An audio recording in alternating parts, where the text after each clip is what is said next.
اب جو چار ہیں وہ ایک مزاج کی ہیں، اور یہ چاروں اب شروع جو ہو رہی ہیں وہ الف لام میم سے ہو رہی ہیں۔ ان میں سب سے پہلی سورۃ العنکبوت، بسم اللہ الرحمن الرحیم، الف لام میم، احسب الناس ان یترکوا ان یقولوا آمنا وهم لا یفتنون، صدق اللہ العظیم۔ یہ صورت مبارکہ اچھی طرح نوٹ کر لیجئے کہ تقریباً تعین کے ساتھ ہم کہہ سکتے ہیں کہ یہ سن 5 نبوی میں نازل ہوئی ہے، اور صورت اس وقت یہ ہو چکی تھی مکے کے اندر کہ مسلمانوں کو ہر طرح سے ستایا جا رہا تھا۔ 3 سال تک تو یہ ہوا ہے، حضور نے جب اپنی دعوت کا آغاز کیا تو پہلے 3 سال تو یہ ہے کہ کوئی زیادہ الارم محسوس نہیں کیا، خطرہ محسوس نہیں کیا مکے والوں نے، بلکہ انہوں نے کوشش یہ کی کہ چٹکیوں میں اڑا دیں، استہزاء ہے، تمسخر ہے، شاعر ہے، ساحر ہے، یہ ہے وہ ہے، جو بھی کہہ کر کہ جیسے کہ ول جو ہوتی ہے کسی کی، اگر یہ ان کی جو ول ہے اس کو کل کر دیا جائے تو اگر یہ بددل ہو کر بیٹھ جائے محمد تو یہ سارا معاملہ خود ہی ختم ہو جائے گا۔ جو داعی ہے، جو لیڈر ہے، اگر اس کی جو قوت ارادی ہے اسے کسی طرح ختم کر دیا جائے تو استہزاء سے، تمسخر سے، یہ پرسیکیوشن جو تھی وربل تھی، زبانی۔ لیکن جب انہوں نے دیکھا کہ یہ دعوت تو بڑھ رہی ہے، اور سب سے بڑھ کر یہ ہے کہ ہمارے غلاموں کے طبقے میں سے لوگ ان کے پاس آ گئے ہیں اور ایمان لے آئے ہیں، اور ہمارے نوجوان ان کے گرویدہ ہو گئے ہیں، ہمارے نوجوان ان کے پر ایمان لے آئے ہیں، اور اونچے گھرانوں کے نوجوان، مصعب بن عمیر آ گیا ہے، اور عثمان ابن عفان آ گیا ہے رضی اللہ تعالیٰ عنہما، اور فلاں آ گئے ہیں، سعد ابن ابی وقاص آ گیا، وہ بھی نوجوان تھے، یہ جو اس طرح کے اونچے گھرانوں کے لوگ آ گئے ہیں۔ تب انہوں نے پھر فیصلہ کیا کہ اب ان کو سزا دی جائے، انہیں مارا جائے، انہیں گھروں میں بند رکھا جائے، اور خاص طور پر جو غلام تھے بیچارے، جن کے کوئی وہاں حقوق تھے ہی نہیں۔ غلام تو اپنے آقا کی ملکیت ہوتا تھا، وہ اگر آقا اپنے غلام کو قتل بھی کر دے تو اس پر کوئی جرم نہیں، اس لیے کہ ایسے ہی ہے جیسے کہ آپ کی بکری تھی، جب تک آپ نے چاہا گھر میں اپنے باندھے رکھا، اس کا دودھ پیا، جب آپ نے چاہا اس کو ذبح کیا اور گوشت کھا لیا، تو اس میں آپ کو کون پوچھے گا کہ یہ بکری کیوں ذبح کی تم نے؟ بھائی بکری میری ملکیت تھی۔ اسی طریقے سے غلام کو تو جو چاہے وہ کر سکتے تھے، جس طرح چاہیں ستائیں، ماریں، ہلاک کر دیں، کوئی ان پر مقدمہ قائم نہیں ہو سکتا، ایسا اس لیے کہ وہ اس کی ملکیت تھے۔ تو سب سے زیادہ شدید معاملہ جو ہوا ہے وہ غلاموں کے ساتھ ہوا، حضرت بلال رضی اللہ تعالیٰ عنہ، حضرت ابو فقیر رضی اللہ تعالیٰ عنہ۔ پھر یہ کہ کچھ اور لوگ وہاں پر ایسے تھے جو حلیف کی حیثیت سے رہتے تھے، وہ قرشی نہیں تھے، غلام بھی نہیں تھے لیکن قرشی بھی نہیں تھے، لیکن یہ کہ مکے میں ان کا قیام تھا کسی قرشی کے امان، اس سے امان لے کر، اس کے حلیف کی حیثیت سے۔ جیسے یہ آئے تھے یاسر رضی اللہ تعالیٰ عنہ، یہ یمن سے آئے تھے، بلکہ ان کے بارے میں یہ معلوم ہوتا ہے کہ انہیں خواب آیا تھا کہ آخری نبی کے ظہور کا وقت ہے، کیونکہ یمن میں عیسائی تھے اور وہاں چرچا موجود تھا ان چیزوں کا۔ اس حوالے سے ان کے علم میں جب یہ بات آئی اور انہیں اندازہ ہوا کہ اس علاقے میں نبی کا ظہور ہونا ہے تو وہ یہاں آ گئے، اور ابو جہل کا ایک چچا تھا، وہ شریف انسان تھا، اس کا حلیف بن کر اور اس کی زیر کفالت انہوں نے مکے میں رہنا شروع کر دیا، اور اسی کی یہ لونڈی تھی حضرت سمیہ رضی اللہ تعالی عنہا۔ تو جو آقا تھا ابو جہل کا چچا، اس کی اجازت سے حضرت سمیہ سے نکاح کر لیا، اور اللہ نے ان کو بیٹا دیا جس کا نام عمار ہے۔ تو عمار اور ان کے والد یاسر اور والدہ عمار کی اور یاسر کی اہلیہ یہ سمیہ، یہ 3 کا خاندان تھا۔ وہ جو چچا تھا ابو جہل کا، اس کا انتقال ہو گیا، اب گویا کہ اس خاندان کی سربراہی ابو جہل کے ہاتھ میں ہے۔ تو اس نے ان 3 پر جو بھی تشدد کیا ہے سب سے زیادہ، 2 کو تو ٹارچر کے ذریعے سے، اور ٹارچر کے پھر آخری نتیجے میں ان کو دونوں کو شہید کر دیا، حضرت یاسر کو بھی اور حضرت سمیہ کو بھی رضی اللہ تعالیٰ عنہما۔ اور عمار نے بمشکل جو ہے جان بچائی، اپنے ایک کلمہ کفر کہہ کر پھر انہوں نے جان بچا لی، اور پھر اس پر پچھتائے بھی بہت کہ یہ میں نے کلمہ کفر کیوں کہا، لیکن قرآن مجید میں یہ بات واضح کر دی گئی کہ صرف جان بچانے کے لیے کلمہ کفر انسان کہہ دے اور اس کا دل جو ہے وہ مطمئن ہو ایمان کے اوپر، تو اللہ تعالیٰ معاف فرمانے والا ہے۔ بہرحال یہ جو تشدد ہو رہا تھا شدید، انہی میں سے ایک ہے خباب بن الارت رضی اللہ تعالیٰ عنہ۔ یہ لوہار کا کام کرتے تھے، یہ جو کوئی اونچے گھرانے کے آدمی نہیں تھے۔ ان کے ساتھ بھی پھر جو کچھ کیا گیا ہے، ان کے ساتھ وہ واقعہ پیش آیا کہ دہتے ہوئے انگارے جو ہیں وہ زمین کے اوپر بچھائے گئے، انہیں بلایا گیا، اتارو اپنا کرتا اتار دیا، اب لیٹ جاؤ ان کے اوپر، ننگی پیٹھ کے بل وہ دہتے ہوئے انگاروں پر لٹا دیے گئے۔ پھر یہ کہ اسی انگاروں سے ان کی کھال جو ہے وہ جلی اور پیٹھ کی چربی پگھلی، اس سے وہ انگارے جو ہیں وہ ٹھنڈے ہوئے۔ تو یہ صورتحال تھا۔ تو وہ حضرت عمار جو ہے خباب بن الارت رضی اللہ عنہ، وہ راوی ہیں کہ جب ہم پر یہ شدت اتنی ایسی ہو گئی کہ ناقابل برداشت ہو گئی، تو ہم پھر حضور کی خدمت میں حاضر ہوئے، اور حضور اس وقت جو ہے خانہ کعبہ کے ایک دیوار کے سائے میں، ذرا کہ ایک طرف کو سایہ تھا، تو آپ نے اپنی ایک چادر جو ہے اس کا تکیہ بنایا ہوا تھا اور آپ استراحت فرما رہے تھے۔ تو ہم گئے، ہم نے کہا کہ اے اللہ کے رسول کیا آپ ہمارے لیے دعا نہیں کرتے، ہمارے لیے اللہ کو نہیں پکارتے؟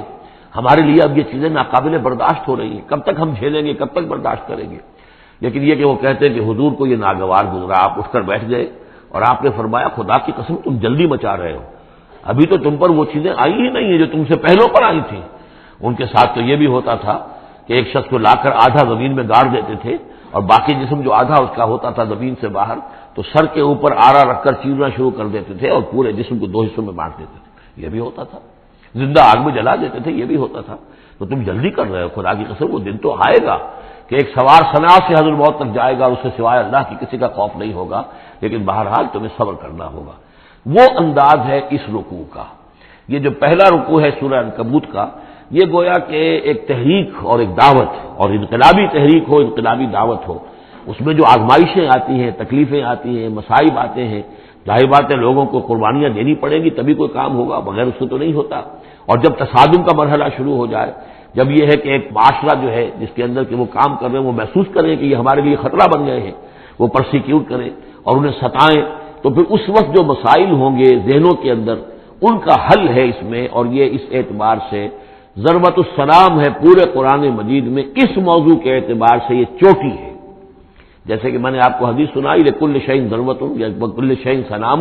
ہر شے کی ایک چوٹی ہوتی ہے، وسنام القرآن سورۃ البقرہ، قرآن کی بحیثیت مجموعی چوٹی وہ تو سورہ بقرہ ہے، لیکن یہ کہ قرآن حکیم میں مختلف جو مضامین کے اعتبار سے جیسے میں نوٹ کراتا آیا ہوں کہ اس موضوع پر یہ آیت یہ گویا کہ ضربہ سنام ہے، یہ رکوع جو ہے یہ اس موضوع پر ضربہ سنام ہے قرآن مجید کا، اس کا کلائمیکس ہے، اس کی چوٹی ہے۔ الف لام میم احسب الناس ان یترکوا ان یقولوا آمنا وهم لا یفتنون، کیا لوگوں نے یہ سمجھا تھا کہ وہ چھوڑ دیے جائیں گے صرف یہ کہنے سے کہ ہم ایمان لے آئے اور انہیں آزمایا نہ جائے گا؟ اب دیکھ رہے ہیں اب وہی تیکھا انداز ہے، اظہار ناراضگی ہے، اظہار خفگی ہے، اس لیے کہ تم سے پہلے جو کچھ ہوا ہے۔ اب یہ 3 آیتیں میں آپ کو نوٹ کرا چکا ہوں، سورہ بقرہ کی آیت نمبر 214، ام حسبتم ان تدخلوا الجنة ولما يأتكم مثل الذين خلوا من قبلكم مستهم البأساء والضراء وزلزلوا حتى يقول الرسول والذين آمنوا معه متى نصر الله ألا إن نصر الله قريب، یہ آیت ہم پڑھ چکے ہیں۔ اسی کی ہم مضمون آیت جو ہے سورہ آل عمران میں آئی ہے آیت نمبر 142، اسی کی ہم مضمون آیت آ چکی ہے سورہ توبہ میں آیت نمبر 16، لیکن یہ کہ یہ مکی قرآن میں یہ آیت ہے، یہ ہے جڑ اور بنیاد، جو ہے کہ اس کا ظہور جو ہو رہا ہے پھر یوں سمجھیے کہ یہ کلی کھلی ہے تو 3 اس کی جو پتیاں نمایاں ہوئی ہیں اس آیت کی، وہ سورہ بقرہ، سورہ آل عمران اور سورہ توبہ میں ہے۔ حسب الناس، اور ناس کہا ہے، یہ بھی نہیں کہ اہل ایمان کو یہ غلط فہمی ہو گئی تھی، یہ بھی ایک طرح سے عتاب کا انداز ہے، اللہ تعالیٰ ناراضگی کا اظہار کر رہے ہیں، تم جلدی مچا رہے ہو۔ حسب الناس ان یترکوا ان یقولوا آمنا وهم لا یفتنون، کیا لوگوں نے یہ سمجھا تھا کہ وہ یہ کہنے سے جنت میں داخل ہو جائیں گے، چھوڑ دیے جائیں گے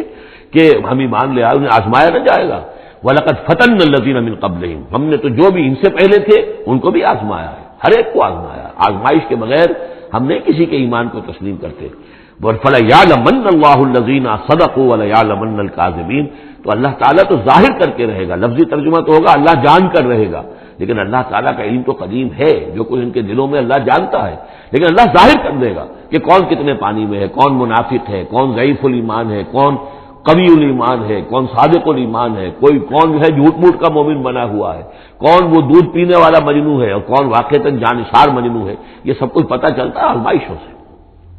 اور ہم نے تو آزمایا ہے ان کو بھی جو ان سے پہلے تھے، تو لازماً اللہ واضح کر کے رہے گا، مبرہن کر دے گا ان کو بھی کہ جو سچے ہیں، اور وہ یقیناً واضح کر دے گا، نمایاں کر دے گا ان کو بھی جو جھوٹے ہیں۔ اب اس کے ساتھ ہی دیکھیے اس میں جو عجیب آپ کو بات ملے گی اس رکوع میں، یہ 2 آیتیں آئی ہیں، کیونکہ ایک آیت تو حروف مقطعات پر تھی، یہ 2 آیتیں آئی ہیں، اس میں تو ایک طرح کی ڈانٹ پڑ گئی ہے صحابہ کرام کے اوپر جنہوں نے ذرا سا بھی شکوہ کیا تھا، لیکن اب 2 آیتوں میں اس کی دلجوئی ہے ان کی، یعنی یہ کہ ایک طرف ترغیب ہے تو ترغیب بھی ہے، جیسے کوئی شفیق استاد ہوتا ہے کبھی کسی وقت ڈانٹتا بھی ہے، کوئی گھڑکی بھی دیتا ہے، کوئی جھڑکی بھی دیتا ہے، کسی وقت مارتا بھی ہے، سزا بھی دیتا ہے، پھر لیکن کسی وقت پھر یہ کہ حوصلہ افزائی بھی کرتا ہے، تھپکی بھی دیتا ہے، پیٹھ پر ہاتھ رکھتا ہے۔ تو اس طریقے سے یہ اللہ تعالیٰ کا معاملہ اپنے بندوں کے ساتھ اسی طرح ہے، جیسے کہ حدیث میں آیا خلق و عیال اللہ، مخلوق جو ہے اللہ تعالیٰ کے لیے اس کے کنبے کی حیثیت رکھتی ہے۔ تو 2 آیتیں جو آئی ہیں وہ تو گویا کہ ایک طرح سے سرزنش کی اور اظہار ناراضگی، اظہار خفگی۔ اب 2 آیتیں دیکھیے، ام حسب الذین یعملون السیئات ان یسبقونا، کیا سمجھا ہے، گمان کیا ان لوگوں نے جو یہ برے کام کر رہے ہیں، یہ اشارہ ہے ابو جہل جو مار رہا ہے، حضرت یاسر کو مار رہا ہے، حضرت سمیہ کو مار رہا ہے، ٹارچر کر رہا ہے، یا جو بھی امیہ ابن خلف ہے جو حضرت بلال کے ساتھ کوئی سختیاں کر رہا ہے، گلے میں رسی ڈال کر، اور جو جانوروں کی لاشیں ہوتی ہیں ان کے طریقے سے گھسیٹا جا رہا ہے مکے کی گلیوں کے اندر، اور بڑی تپتی ہوئی گلیاں ہیں اور اوپر سورج آگ برسا رہا ہے، اور سیدھا لٹا دیا گیا ہے انہیں ننگے پیٹھ، اور پھر اوپر ایک بھاری پتھر بھی رکھ دیا گیا۔ لوگ یہ حرکتیں کر رہے ہیں، کیا ان کا یہ گمان ہے کہ وہ ہماری پکڑ سے بچ جائیں گے؟ اب یہ بات ان کی طرف آئی تو گویا کہ اہل ایمان کے لیے ایک دل جوئی اور تشفی، ان کے زخموں پر مرہم رکھا جا رہا ہے، یہ نہ سمجھو کہ یہ بچے رہیں گے، ایک وقت آئے گا۔ چنانچہ خود حضرت بلال رضی اللہ تعالیٰ عنہ نے غزوہ بدر میں امیہ ابن خلف جو ان کا آقا تھا اسے قتل کیا ہے، حالانکہ حضرت عبد الرحمن ابن عوف نے کوشش کی، اس کے ساتھ کچھ ان کے تعلقات تھے پرانے، اس کی بنا پر اس کو بچانے کی کوشش کی کہ تاکہ اسے قید کر لیں، قتل نہ ہونے دیں، قیدی ہو جائے تاکہ پھر یہ کہ فدیہ دے کر چھوٹ سکے، لیکن حضرت بلال کو جو غصہ تھا اس پر، تو پورا غصہ انہوں نے اس وقت اتارا ہے۔ اور یہی بات میں کہا کرتا ہوں کہ جو مکے میں 12 برس کہا گیا کہ ذرا اپنے ہاتھ روکے رکھو، تو نالا ہے بلبل شوریدہ تیرا خام ابھی، اپنے سینے میں اسے اور ذرا تھام ابھی، ایک وقت آئے گا کہ تمہارے ہاتھ کھول دیے جائیں گے، اور وہ ہم سورہ حج میں پڑھ چکے ہیں، اذن للذین یقاتلون بانہم ظلموا، اب تک تمہارے ہاتھ ہم نے باندھے رکھے ہوئے تھے اور اب تمہارے ہاتھ کھولے جا رہے ہیں۔ ام حسب الذین یعملون السیئات ان یسبقونا ساء ما یحکمون، کیا یہ سمجھتے ہیں ابو جہل اور یہ امیہ ابن خلف اور اسی کے قبیل کے اور لوگ کہ جو یہ حرکتیں کر رہے ہیں ہم نے انہیں چھوٹ دی ہوئی ہے، اس وقت ہمارے ان اہل ایمان بندوں پر جو چاہیں یہ کر لیں، ہمیں کچھ دیر کے لیے ہم نے ان کو آزادی دے رکھی ہے، لیکن بالآخر پکڑیں گے انہیں تو ان بطش ربک لشدید، وہ پکڑ بھی بڑی سخت ہوگی۔ دوسری آیت جو ہے مزید ان کی دلجوئی کے لیے، من کان یرجو لقاء اللہ فإن اجل اللہ لآت، جو کوئی بھی اللہ سے ملاقات کا امیدوار ہے اسے یقین رکھنا چاہیے کہ اللہ کی ملاقات کا وہ معین وقت آ کر رہے گا۔ یعنی اے بلال اور اے ابو فقیہ اور اے خباب، تمہیں کہیں یہ گمان نہ ہو، شیطان یہ وسوسہ نہ کہیں تمہارے دلوں میں ڈالے اور تمہیں پریشان کرے کہ پتہ نہیں آخرت ہونی بھی ہے کہ نہیں ہونی ہے۔ جیسا کہ میں نے عرض کیا تھا کہ دنیا نقد ہے، آخرت ادھار ہے۔ اب آپ نے جان مال تو ساری یہاں دینی ہے، دنیا میں دینی ہے، جنت ملے گی آخرت میں، تو جو شیطان وسوسہ اندازی کرتا ہے نو نقد نہ تیرا ادھار، یہ ادھار کی دنیا جو معاملہ ہے، سودا ادھار کی جنت ہے یہ، اور تم دنیا کے اندر اپنا سب کچھ لٹا رہے ہو، تو ایسا نہ ہو، تمہیں یقین رکھنا چاہیے کہ وہ وقت آ کر رہے گا اور اللہ تعالیٰ تمہاری ان تمام ایثار اور قربانی کی جو تم دے رہے ہو اس کے دین کے لیے، اس کی توحید کے لیے، اس کا بھرپور تمہیں صلہ دے گا۔ وہ هو السمیع العلیم، وہ سب کچھ سننے والا ہے اور سب کچھ جاننے والا ہے، اس کی نگاہ سے کوئی چیز پوشیدہ نہیں ہے۔ ومن جاہد فانما یجاہد النفس، اب پھر ایک ذرا تھوڑے سے سرزنش کی آیت بھی آ گئی، دو آئی تھی سرزنش کے انداز میں، دو دلجوئی کے انداز میں، اب پھر ایک پھر سرزنش کا انداز ہے، وہ کیا ہے؟ ومن جاہد فانما یجاہد لنفسہ، دیکھو اگر تم کوئی قربانیاں دے رہے ہو، تکلیف اٹھا رہے ہو، ایثار کر رہے ہو، تو جو بھی جہاد کر رہا ہے وہ اپنے لیے کر رہا ہے، وہ ہمارے اوپر احسان نہ سمجھے۔ اللہ تعالیٰ کی شان اس سے بہت اونچی ہے، یہ ہم سورہ حجرات میں جا کر پڑھیں گے، یمنون علیک ان اسلموا قل لا تمنوا علی اسلامکم بل اللہ یمن علیکم ان ہداکم للایمان، تم اگر اللہ کے لیے، اللہ کے دین کے لیے کچھ کرتے ہو تو نہ احسان سمجھو اللہ پر اور نہ احسان سمجھو اللہ کے رسول پر۔ اللہ کا احسان ہے کہ اس نے تمہیں قبول کر لیا ہے اور تمہیں یہ ساری کام کرنے کی توفیق وہ دے رہا ہے، یہ احسان مانو۔ منت بنے کہ خدمت سلطان ہمیں کنی، اس کا احسان نہ دھرو بادشاہ پر کہ تم خدمت کر رہے ہو بادشاہ کی۔ منت شناس ازو کہ بخدمت بداشتک، اس کا احسان مانو کہ اس نے تمہیں خدمت کا موقع دیا ہے۔ تو اللہ تعالیٰ کا احسان مانو اور یہ نہ سمجھو کہ تم اللہ پر کوئی احسان کر رہے ہو۔ ومن جاہد فانما یجاہد لنفسہ، اب دیکھ رہے ہیں کہ کس قدر متعلق یہ چیزیں ہیں، انسانی احساسات ہوتے ہیں، اس طرح کے خیالات آتے ہیں۔ ان اللہ لغنی عن العالمین، اللہ تعالیٰ تو تمام جہانوں سے غنی ہے، اسے کسی کی احتیاج نہیں ہے۔ والذین آمنوا وعملوا الصالحات، اب ایک آیت آ رہی پھر دلجوئی والی، اور جو لوگ ایمان لائے اور جو لوگ نیک عمل کریں گے، ایمان کے تقاضے پورے کریں گے، ثابت قدم رہیں گے، ان مصیبتوں کو جھیلیں گے، لَنُكَفِّرَنَّ عَنْهُمْ سَيِّئَاتِهِمْ، ہم لازماً دور کر دیں گے ان سے ان کی برائیوں کو، ان کے نامہ اعمال کے اوپر اگر کوئی دھبے ہوئے بھی، کوئی چھینٹی ہوئی بھی تو ہم انہیں ہٹا دیں گے، اور وَلَنَجْزِيَنَّهُمْ أَحْسَنَ الَّذِي كَانُوا يَعْمَلُونَ، اور لازماً بدلہ دیں گے۔ اس رکوع میں آپ دیکھ رہے ہیں کہ یہ جو لام مفتوح شروع میں اور پھر نون مشدد جو ہے وہ کس قدر تکرار کے ساتھ آ رہا ہے۔ فَلَيَعْلَمَنَّ اللَّهُ الَّذِينَ صَدَقُوا وَلَيَعْلَمَنَّ الْكَاذِبِينَ، آیت نمبر 3 کے اندر بھی 2 مرتبہ وہ صیغہ آیا۔ اب یہاں جو آیا لَنُكَفِّرَنَّ عَنْهُمْ سَيِّئَاتِهِمْ، ہم لازماً ان سے ان کی برائیوں کو دور کر دیں گے، وَلَنَجْزِيَنَّهُمْ أَحْسَنَ الَّذِي كَانُوا يَعْمَلُونَ، اور یقیناً بدلہ دیں گے انہیں بہت عمدہ ان کے اعمال کا۔ وَوَصَّيْنَا الْإِنسَانَ بِوَالِدَيْهِ، اب ایک مسئلہ اور تھا عملی، جو لوگ ایمان لائے تھے نوجوان تھے، جو ان میں سے نوجوان تھے، اب ان کے لیے مسئلہ یہ ہو گیا کہ والدین کہہ رہے ہمارے حقوق ہیں تمہارے اوپر، ہم نے تمہیں پالا پوسا ہے، لہذا ہمارا حکم مانو، ہم کہتے ہیں کہ محمد سے تم اپنا تعلق توڑ لو، چھوڑو اس کو، دین کو، کیوں اس میں لگے ہوئے ہو؟ آخر تم ہماری اولاد ہو، ہم نے تمہیں پالا، خاص طور پہ ماں حضرت سعد بن ابی وقاص کی والدہ، والد تو فوت ہو چکے تھے لیکن والدہ جو ہے اس نے بڑے ناز و نام میں پالا تھا، اب اس کے بعد مرن برت رکھ لیا اس عورت نے، ماں جو تھی حضرت سعد بن ابی وقاص کی، اگر سعد اپنے باپ کے دین میں واپس نہیں آتا تو میں اپنے آپ کو ہلاک کر دوں گی، مر جاؤں گی، نہ کچھ کھاؤں گی نہ پیوں گی۔ اب دیکھیے اس نوجوان سلیم الفطرت نوجوان جو ایمان لایا ہے محمد صلی اللہ علیہ وسلم، بہرحال وہ ایک شریف انسان ہے، نوجوان ہے، ماں کی یہ حالت دیکھ رہا ہے تو کتنے بڑے امتحان سے دوچار ہو گیا۔ تو مسئلہ پیدا ہوا کہ معاملات میں کیا کیا جائے۔ ایک والدین کے جو احسانات ہیں وہ اپنی جگہ ہیں، والدین کا کے ساتھ حسن سلوک خود قرآن مجید میں 4 جگہ میں نوٹ کرا آیا ہوں، اللہ کے حق کے فوراً بعد والدین کا حق ہے۔ تو اب عملی سوال یہ ہے کہ جہاں یہ دونوں حق ٹکرا جائیں، والدین جو ہے شرک کا حکم دے رہے ہیں، والدین دین کے خلاف حکم دے رہے ہیں، تو کیا کریں؟ فرمایا وَوَصَّيْنَا الْإِنسَانَ بِوَالِدَيْهِ، ہم نے وصیت کی ہے انسان کو اس کے والدین کے بارے میں، حسن سلوک کی وصیت ہم نے کی ہے، بار بار کی ہے۔ وَإِن جَاهَدَاكَ لِتُشْرِكَ بِمَا لَيْسَ لَكَ بِهِ عِلْمٌ، لیکن اگر وہ تم پر دباؤ ڈالیں، تم سے جہاد کریں، اب دیکھیے جہاد کا لفظ یہاں مشرک والدین کے لیے آ رہا ہے، جہاد جد و جہد کرنا، کوشش کرنا، دباؤ ڈالنا۔ وَإِن جَاهَدَاكَ لِتُشْرِكَ بِمَا لَيْسَ لَكَ بِهِ عِلْمٌ، کہ میرے ساتھ تم شرک کرو اور شریک ٹھہراؤ ایسی چیزوں کو جس کے لیے تمہارے پاس کوئی علم نہیں، فَلَا تُطِعْهُمَا، تو ان کا کہنا نہ مانو۔ گویا کہ یہاں وہ اپنی لمٹ سے ایکسیڈ کر رہے ہیں۔ اب والدین کے حقوق ہیں لیکن اللہ کے حقوق کے بعد، اللہ کے حقوق سے پہلے نہیں، اللہ کا حق فائد ہے، لہذا اس معاملے میں اللہ کا دین ہے، اللہ کا حکم وہ مقدم رہے گا، والدین کا حکم دوسرے نمبر پر ہوگا۔ ہاں یہ ہے کہ ایک بندہ جو ہے ایک نوجوان وہ یہ ضرور کرے کہ ڈانٹ کر نہ بات کرے، ڈپٹ کر بات نہ کرے، سینہ تان کر نہ کرے، اس طرح کرے جیسے کہ حضرت ابراہیم یا ابتے یا ابتے یا ابتے، وہ ابا جان امی جان آپ دیکھیے میرے لیے مجبوری ہے، میں نہیں کر سکتا ہوں، آپ اس معاملے کے اندر مجھ پر دباؤ نہ ڈالیں، نرمی کے ساتھ ان میں جس طریقے سے بھی ہو، لیکن یہ ہے کہ ماننا نہیں ہے۔ یہ بات اور مزید کھل کر آئے گی سورہ لقمان میں۔ وَإِن جَاهَدَاكَ لِتُشْرِكَ بِمَا لَيْسَ لَكَ بِهِ عِلْمٌ فَلَا تُطِعْهُمَا، تو ان دونوں کا کہنا مت مان۔ إِلَيَّ مَرْجِعُكُمْ، میری ہی طرف تمہیں لوٹ کر آنا ہے، فَأُنَبِّئُكُم بِمَا كُنتُمْ تَعْمَلُونَ، اور پھر میں تمہیں بتا دوں گا، جتلا دوں گا جو کچھ کہ تم کرتے رہے تھے۔ اب یہاں بھی ایک مسئلہ پیدا ہوتا ہے کہ یہ لوگ اپنے گھر والوں سے کٹ رہے ہیں، والدین سے کٹ رہے ہیں، بھائی سے جدا ہو رہے ہیں۔ اب یہ عتبہ ابن ربیعہ جو بہت بڑا سردار تھا، ان کے بڑے بیٹے جو ہے حذیفہ ابن عتبہ، وہ ایمان لے آئے،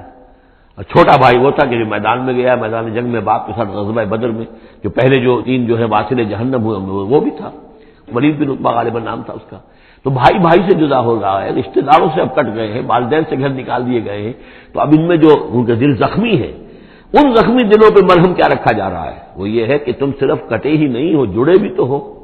اب تم محمد سے جڑ گئے ہو، اب تم ابو بکر سے جڑ گئے ہو، اب تم یہ جو اہل ایمان کا طبقہ ہے، اب ایک نئی برادری وجود میں آ رہی ہے، یہ تمہارے اصل بھائی ہیں، یہ تمہارے جو دین کے اندر بھائی ہیں، جو نظریاتی بھائی ہیں، جو ہم مقصد بھائی ہیں، یہ ہے تمہارے اصل اب عزیز۔ تو اللہ تعالیٰ نے اگر تمہیں کٹنے کا بھی حکم دے دیا ہے، لیکن یہ کہ اس نے جو تمہارے لیے ایک رفاقت فراہم کی ہے۔ والذین آمنوا وعملوا الصالحات لندخلنہم فی الصالحین، اور یقیناً وہ لوگ جو ایمان لائے اور نیک عمل کرے انہیں داخل کریں گے صالحین میں، اور یہ داخلہ دنیا میں بھی ہو گیا۔ محمد رسول اللہ نے انہیں چھاتی سے لگایا، سینے سے لگایا، اور جیسا کہ 2 دفعہ ہم پڑھ چکے ہیں، حضور کو اللہ تعالیٰ حکم دے رہا ہے کہ آپ ان کے سامنے ذرا اپنے کندھے تواضع، آپ اے محمد آپ تواضع اختیار کیجئے، ان کے سامنے اپنے کندھے جھکائیے۔ وَاخْفِضْ جَنَاحَكَ لِلْمُؤْمِنِينَ، اور وَاخْفِض جناحَكَ لِمَنِ اتَّبَعَكَ مِنَ الْمُؤْمِنِينَ 2 دفعہ آ چکا، سورہ ہجر میں آ چکا، سورہ طہ میں آ چکا۔ تو گویا کہ یہ اللہ تعالیٰ نے اپنا احسان بتایا، اور پھر آخرت میں اولئک مع الذین انعم اللہ علیہم من النبیین والصدیقین والشہداء والصالحین، ان کی رفاقت حاصل ہوگی۔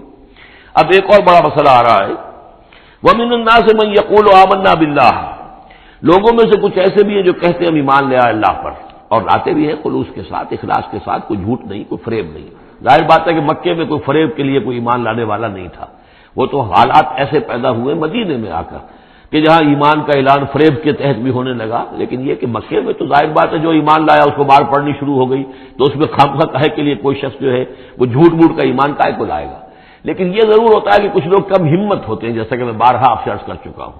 کچھ لوگ باہمت ہوتے ہیں، کچھ کم ہمت ہوتے ہیں۔ باہمت وہ ہے کہ جو ایمان لائے اب ہر کے بعد آباد، ہر جو ہو سو ہو، ماں کشتی درا بنداخ سے، جان جاتی ہے جائے کوئی بات نہیں، جو ہو سو ہو۔ کچھ لوگ ہوتے ہیں جن میں اتنی ہمت نہیں ہوتی، گھبرا اٹھتے ہیں۔ اب ان کو بتایا جا رہا ہے کہ دیکھو اگر تم نے استقامت کا ثبوت اپنا دیا تو اس کا نتیجہ کیا نکلے گا، تمہارا کیا انجام ہوگا۔ اب وہ ذرا ہے کہ اس میں ان کے لیے پھر تحدید ہے۔ ومن الناس، لوگوں میں سے کچھ ایسے بھی ہیں جو کہتے ہیں من یقول آمنا باللہ، ہم اللہ پر ایمان لائے، فَإِذَا أُوذِيَ فِي اللَّهِ، جب اللہ کی راہ میں اللہ کی توحید کو ماننے کی وجہ سے ان کو ایذا پہنچائی جاتی ہے، پرسیکیوٹ کیا جاتا ہے، انہیں ٹارچر کیا جاتا ہے، جعل فتنة الناس كعذاب اللہ، تو وہ لوگوں کی طرف سے ڈالی ہوئی فتنے کو، آزمائش کو، یہ ایسے اس سے گھبرا اٹھتے ہیں جیسے اللہ کے عذاب سے گھبرانا چاہیے۔ کم ہمتی ہے۔ وَلَئِن جَاءَ نَصْرٌ مِّن رَّبِّكَ، اور اے نبی اگر آپ کے رب کی طرف سے مدد آ جائے، صورتحال تبدیل ہو جائے، فتح آپ کو مل جائے، حالات اچھے ہو جائیں، لَيَقُولُنَّ إِنَّا كُنَّا مَعَكُمْ، اس وقت پھر یہ کہیں گے کہ ہم بھی تو آپ کے ساتھ ہی تھے۔ یہ کردار پہلے بھی آ چکا، سورہ بقرہ میں آ چکا، سورہ حج میں آ چکا۔ وَمِنَ النَّاسِ مَن يَعْبُدُ اللَّهَ عَلَىٰ حَرْفٍ فَإِنْ أَصَابَهُ خَيْرٌ اطْمَأَنَّ بِهِ وَإِنْ أَصَابَتْهُ فِتْنَةٌ انقلب عَلَىٰ وَجْهِهِ خَسِرَ الدُّنْيَا وَالْآخِرَةَ۔ وہی کردار پھر یہاں پر آ گیا ہے۔ کوئی کہا کہ ہم ایمان لے آئے، لیکن جب تکلیف آئی، کوئی مصیبت آئی تو ایسے گھبرا گئے جیسے کہ اللہ کے عذاب سے گھبرانا چاہیے، لیکن یہ کہ اس کے بعد اگر نصرت آ جائے تو یہ آپ موجود ہوں گے کہ ہم بھی ساتھی تھے آپ کے۔ اولیس اللہ بعالم بما فی صدور العالمین، تو کیا اللہ بخوبی واقف نہیں ہے اس سے کہ جو تمام جہان والوں کے دلوں کے اندر ہے اور جو ان کے سینوں کے اندر مضمر ہے۔ وَلَيَعْلَمَنَّ اللَّهُ الَّذِينَ آمَنُوا وَلَيَعْلَمَنَّ الْمُنَافِقِينَ، اور یقیناً اللہ ظاہر کر کے رہے گا سچے اہل ایمان کو اور ظاہر کر کے رہے گا منافقین کو۔ گویا کہ یہ شکل جو ہے یوں سمجھیے یہ وہ روگ ہے کہ یہ اگر بڑھ گیا، تم نے ابی نپدی ایول ان دی بڈ، ابھی فوری طور پر اس کی اصلاح کر لو، فوری طور پر علاج کر لو۔ ابھی ٹی بی کا تمہیں انفیکشن ہوئی ہے، فرسٹ سٹیج میں ہے، علاج کر لو۔ لیکن اگر کہیں تم نے اس وقت پرواہ نہ کی اس کی اور یہ مرض بڑھ گیا تو یہ منافقت تک لے جائے گا تمہیں، اللہ تعالیٰ پھر کھول دے گا کہ یہ منافقت ہے۔ تو یہ ہے اصل میں پورے مکی قرآن میں یہ ایک جگہ ہے جہاں لفظ منافقین آیا ہے، باقی کردار آیا ہے سورہ حج کے اندر بھی، لیکن وہاں لفظ منافق نہیں ہے۔ وَمِنَ النَّاسِ مَن يَعْبُدُ اللَّهَ عَلَىٰ حَرْفٍ فَإِنْ أَصَابَهُ خَيْرٌ اطْمَأَنَّ بِهِ وَإِنْ أَصَابَتْهُ فِتْنَةٌ انقلب عَلَىٰ وَجْهِهِ خَسِرَ الدُّنْيَا وَالْآخِرَةَ، لیکن یہاں کھول دیا گیا یہ کردار کس کا ہے، یہ تو پھر منافقت ہے۔ وَلَيَعْلَمَنَّ اللَّهُ الَّذِينَ آمَنُوا وَلَيَعْلَمَنَّ الْمُنَافِقِينَ۔ اب ایک اور تیسرا پرابلم ہے، یہ تین پرابلم یہاں پر ٹیکل کیے گئے ہیں۔ وہ نوجوان جن کے والدین ان کے اوپر دباؤ ڈال رہے تھے، یا وہ کم ہمت لوگ جو ان ایذاؤں سے گھبرا رہے تھے، اور تیسرا یہ ہے کہ کچھ بزرگ لوگ بڑے مخلصانہ انداز میں آ کر کہتے ہیں نوجوانوں سے، کہاں اپنا کیریئر برباد کر رہے ہو، اچھی بھلے تعلیم حاصل کر رہے تھے، تم جا رہے تم کس کام میں پڑ گئے ہو، اب تمہاری تعلیم اس درجے کی نہیں رہی ہے، تمہارا کاروبار اچھا جا رہا تھا، کیریئر تھا، تمہارا پروفیشن بہت چمک رہا تھا اور تم اس کام میں پڑ گئے ہو۔ دیکھو یہ تو ایک شخص نے تمہیں ورغلا دیا، دیکھو ہمارے راستے پر چلو، راستہ صحیح یہی ہے، ہم آخر بوڑھے لوگ ہیں، ہمارا تجربہ ہے، ہم نے اپنے بال دھوپ میں سفید نہیں کیے ہیں، ہم تمہیں اپنے تجربے کی وجہ سے کہہ رہے ہیں کہ ہمارے راستے ہی پر چلتے رہو اور کوئی اس کے اندر نقصان نہیں ہوگا، کوئی اللہ کے یہاں پکڑ نہیں ہوگی، اور اچھا اگر اللہ کے یہاں پکڑ ہوئی تو تمہاری طرف سے ہم جواب دہ ہیں، تمہارے گناہوں کا بوجھ ہم اٹھا لیں گے۔ اب یہ گویا کہ نہایت ناصحانہ انداز، مخلصانہ انداز، بزرگانہ انداز، اس میں یہ بات کہی جاتی تھی۔ اب اس میں کیا کریں، اس کا جواب دیا گیا، وَقَالَ الَّذِينَ كَفَرُوا لِلَّذِينَ آمَنُوا اتَّبِعُوا سَبِيلَنَا، اور کہتے ہیں یہ کافر ان سے کہ جو ایمان لے آئے، ہمارے ہی راستے کی پیروی کرو، چلے آؤ انہی راستوں پر، وَلْنَحْمِلْ خَطَايَاكُمْ، ہم اٹھا لیں گے تمہاری خطاؤں کو، یعنی تمہاری خطاؤں کا بوجھ، تمہارے گناہوں کی سزا ہم بھگت لیں گے۔ وما هم بحاملین من خطاياهم من شيء، اور نہیں ہے وہ ان کی خطاؤں میں سے اٹھانے والے کچھ بھی، انہم لکاذبون، وہ جھوٹ بول رہے ہیں۔ ولا يحملن اثقالهم واثقالا مع اثقالهم، البتہ وہ اٹھائیں گے لازماً، پھر دیکھیے وہ لَيَعْلَمَنَّ اللَّهُ الَّذِينَ آمَنُوا وَلَيَعْلَمَنَّ الْمُنَافِقِينَ، اور یہاں پھر وہ لفظ آیا ولا يحملن اثقالهم، وہ لازماً اٹھائیں گے اپنے بوجھ بھی، اور جو گمراہ کرنے کی کوشش کر رہے ہیں اس کی وجہ سے اپنے بوجھوں میں اضافہ کر رہے ہیں، وہ مزید بوجھ ہوں گے، لیکن اے نوجوانوں اگر تم نے ان کی بات مان لی تو تمہارے بوجھ جو ہے وہ نہیں رہ سکیں گے، وہ تمہیں کو اٹھانے پڑیں گے۔ وَلَا يُسْأَلُنَّ يَوْمَ الْقِيَامَةِ عَمَّا كَانُوا يَفْتَرُونَ، اور ان سے لازماً باز پرس ہوگی قیامت کے دن جو افترا وہ کرتے رہے تھے، جو جھوٹ انہوں نے گھڑا تھا کہ ہم تمہارے بوجھ اٹھا لیں گے، جبکہ لا تزر وازرۃ وزر اخرى، قیامت میں کوئی نہیں ہے جان جو کسی دوسرے کا بوجھ اٹھا لے۔ یہ 13 آیات، بلکہ یہ کہ اگر حروف مقطعات نکال دے تو 12 آیات، یہ میں سمجھتا ہوں کہ کسی بھی انقلابی اسلامی تحریک کے کارکن کے لیے یہ حرز جان بننے والی آیات ہیں، کہ یہ معلوم ہے کہ اس کے ذہن میں، اس کے شعور میں پیوست ہو جائیں، جیسے کہ پتھر پر کھود دیا جائے اس طرح نقش ہو جائیں۔ وَلَقَدْ أَرْسَلْنَا نُوحًا إِلَىٰ قَوْمِهِ فَلَبِثَ فِيهِمْ أَلْفَ سَنَةٍ إِلَّا 50 عَامًا فَأَخَذَهُمُ الطُّوفَانُ وَهُمْ ظَالِمُونَ صدق اللہ العظیم۔ رب اشرح لي صدری ويسر لي امری واحلل عقدۃ من لسانی یفقہوا قولی۔ سورہ عنکبوت کے کل 7 رکوع ہیں۔ پہلا رکوع جیسا کہ میں عرض کر چکا ہوں کہ قرآن مجید کے اہم ترین مقامات میں سے ہے، خاص طور پر دعوت اور تحریک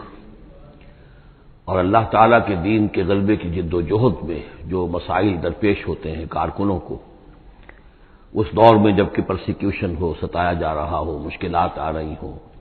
قربانیاں دینی پڑیں، تو اس کے جتنے بھی مسائل پیدا ہوتے ہیں ان سب کا بہت ہی جامع جو بیان ہے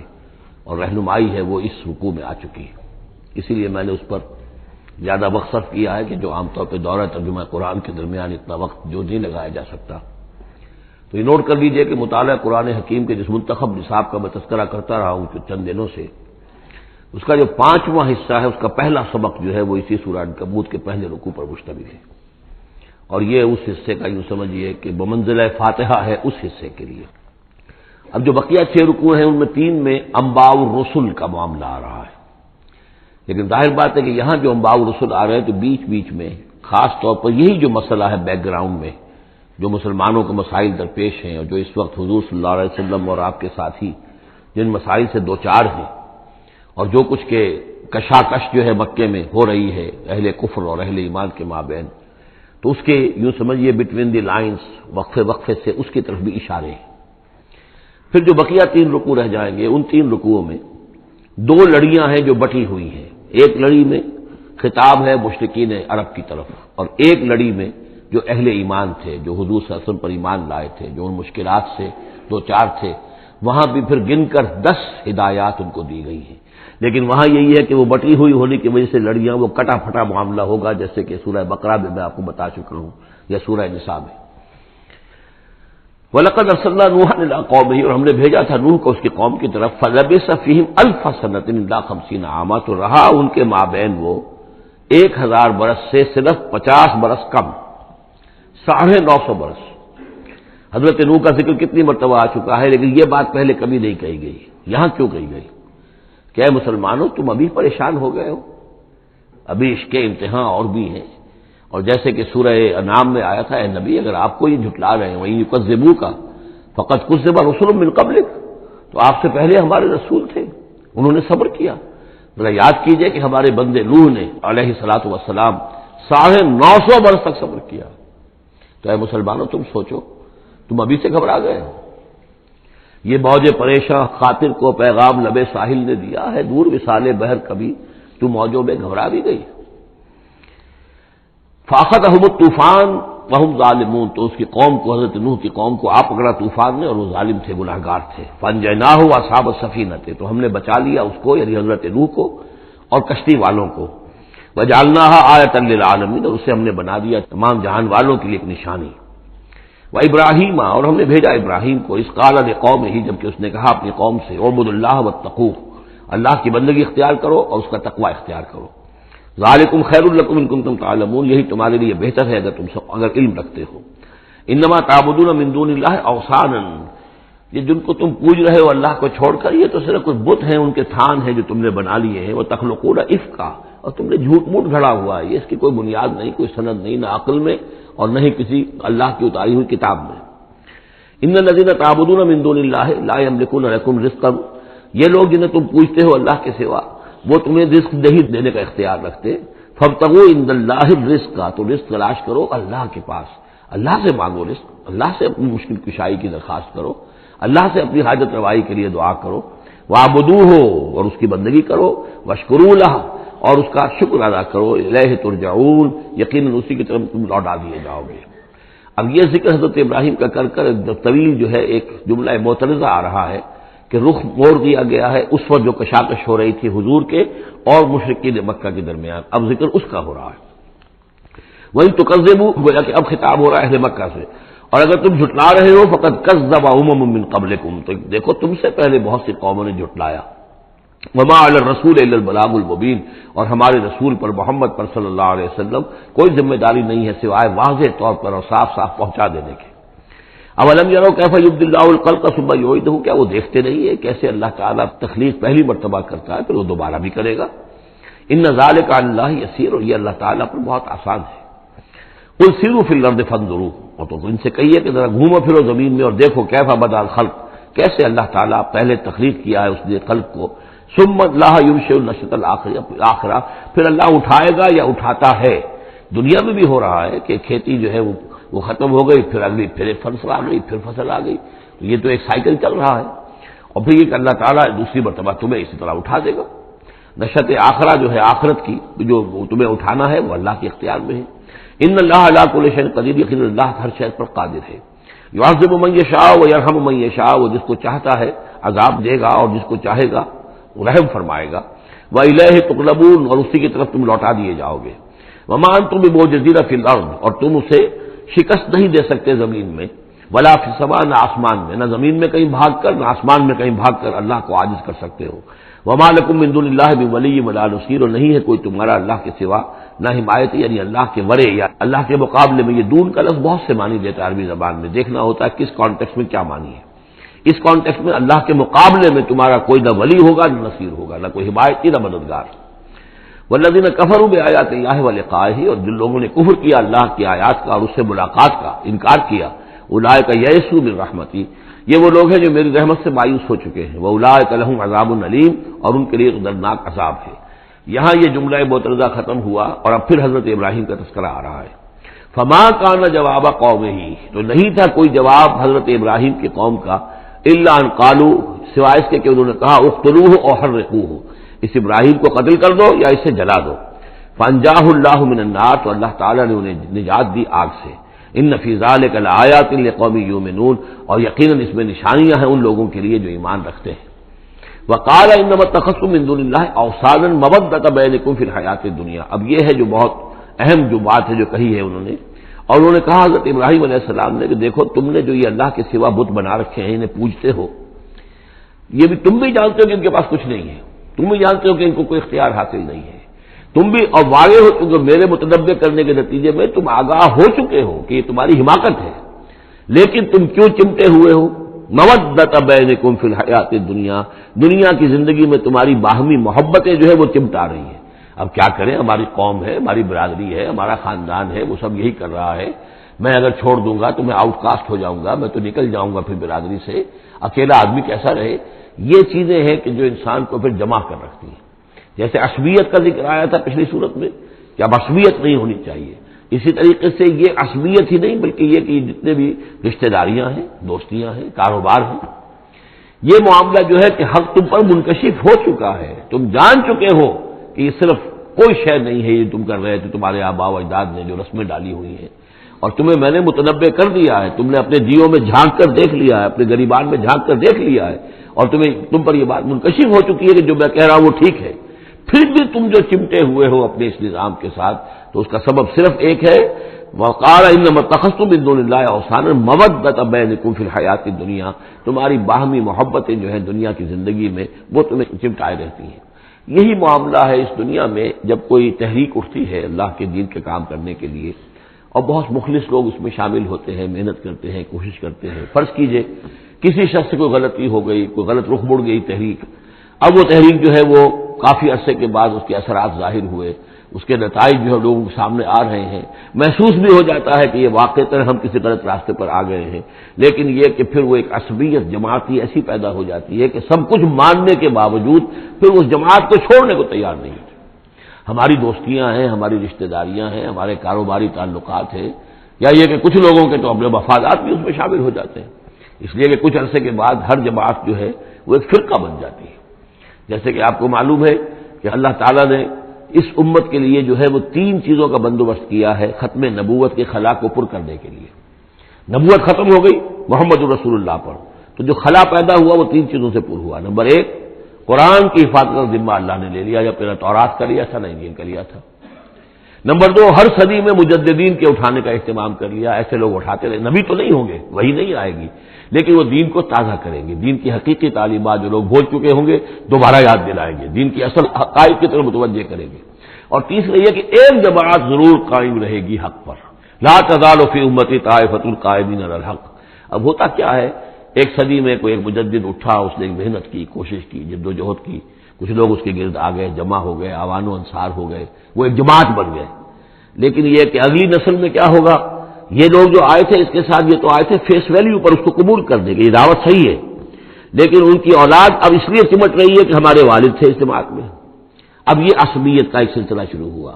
تیسری نسل میں آ کر پھر یہ ہو جاتا ہے، اتنے عرصے میں اس جماعت کا ایک حلقہ بن گیا، اس کے آپس کے دوستیاں ہیں، تعلقات ہیں، لین دین بھی ہے، رشتہ داریاں بھی ہو گئی ہیں، لہذا وہ ایک فرقے کی شکل اختیار کر لیتے ہیں.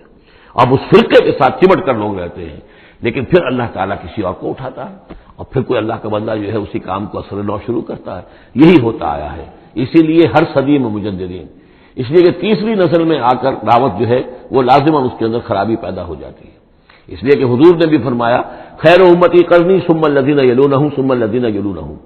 بہترین میری امت کا دور تو ہے میرا اپنا دور، پھر وہ جو میرے بعد ہیں، اور پھر وہ جو ان کے بعد ہیں. تو 3 نسلوں کو آپ نے خیر قرار دیا ہے. اس کے بعد ظاہر بات ہے زوال آیا ہے، ہمارے ہاں بھی آیا ہے. جب حضور کی قائم کی ہوئی جماعت میں زوال آ گیا تو اور کون ہوگا بڑا سے بڑا شخص جس کی قائم کی ہوئی کسی جماعت میں زوال نہ آئے.